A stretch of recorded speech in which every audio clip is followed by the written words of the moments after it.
Deuxième aspect que je voudrais aborder ce jour, ce sont les calculs biliaires. Les calculs biliaires sont le résidu des viandes, des poissons fumés qu'on aura mangé souvent et qui n'auront pas été évacués. Si on introduit dans son alimentation suffisamment de fruits, même on prend par exemple 4 jours de fruits au petit déjeuner, à midi on a suffisamment de légumes puis un aliment cuit, il n'y a pas de raison que les calculs s'installent dans la vésicule biliaire ou s'installent dans les reins. Mais si on n'a pas du tout de légumes, qui sont des aliments ballasts qui poussent en dehors des légumes crus qui apportent des vitamines, des sels minéraux, puis des légumes crus qui nettoient le tube digestif, si on n'a pas ces éléments-là, ça va poser problème. Donc, ma première réforme, introduire des fruits au petit déjeuner, suffisamment, choisir peut-être 5 jours dans la semaine pour manger des fruits. Ma deuxième réforme, introduire des légumes sous forme de jus à midi et le soir avant de manger un aliment cuit. Et puis, mettre de côté les viandes rouges, de côté, la viande de mouton, la viande de bœuf, mettre ça de côté. On peut manger 1 ou 2 fois dans la semaine la viande de volaille.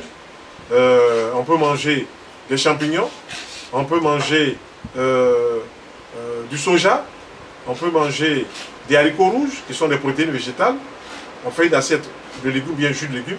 Puis après, on mange des haricots rouges avec un morceau de quoi? D'igname ou bien de riz. Sur le riz, il faut qu'il y ait des légumes cuits pour accompagner comme sauce. Si cela est fait, il n'y a pas de problème. Maintenant, au niveau des plantes, pour aider à dissoudre les calculs biliaires ou urinaires, il faut des plantes comme le chien-dent, il faut des plantes comme la bruyère, il faut des plantes comme l'aubier de tilleul. Ce sont des plantes qui ont une action de dissolvation des calculs biliaires ou urinaires. Donc, dans les calculs urinaires, dans ce moment, on mettra chien-dent, bruyère, busserole, et puis aubier de tilleul. On pourra mettre aussi uva ursi. Voilà, il faut trouver les plantes nécessaires, et puis la vigne rouge pour gérer tout ça. Un verre au réveil, un verre à 10 h, un verre à 16 h, c'est largement suffisant avec teinture de citron. Voilà vraiment comment il faut rentrer pour pouvoir régler ce problème des calculs biliaires. Et puis si on prend chaque semaine 1 ou 2 jours pour ne manger que des fruits et des légumes, on assèche la source des surcharges, on permet à l'organisme de travailler dans le sens de l'élimination de tout ce qui n'a rien à faire dans le corps.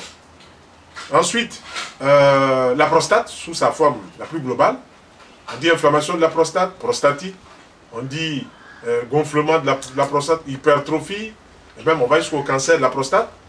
Pour ne pas arriver à cela, il faut nourrir la prostate avec des légumes ou des pépins de légumes, pépins de courge par exemple, qui a une bonne action sur la prostate. Ceux qui boivent du vin, vous prenez un verre de vin, vous écrasez un oignon, le jus de l'oignon vous le mettez au vin et vous buvez ça pendant le repas. Ça a une bonne action sur la prostate. Et puis beaucoup de fruits, et puis des huiles de bonne qualité, l'huile d'olive, l'huile de tournesol, l'huile de colza. Il faut que ces huiles-là entrent dans la démarche alimentaire quotidienne, dans les légumes, ou bien sur du riz, après avoir bu son jus de légumes. Maintenant, pour appuyer tout cela dans ce programme alimentaire, pour aller vite, il faut introduire des plantes comme le saut palmetto. C'est connu dans toutes les pharmacies, dans toutes les maisons spécialisées. Saut palmetto, l'ortie piquante, le prunier noir d'Afrique, on appelle Pygeum africanum. Voilà, vous trouverez donc le saut palmetto, le prunier nord d'Afrique, vous trouverez ce qu'on appelle le Pygeum africanum, et vous trouverez aussi des plantes comme l'épilogue. Voici des plantes simples qui vont nous permettre de faire du bien à notre prostate. Voilà, grosso modo, ce que je voulais dire. Faisons cela pour ne pas aller vers des maladies qui deviennent validantes comme le cancer de la prostate. Il faut travailler cela, et puis il faut introduire dans le corps tous les jours de bons fruits, de bons légumes. Je vous remercie.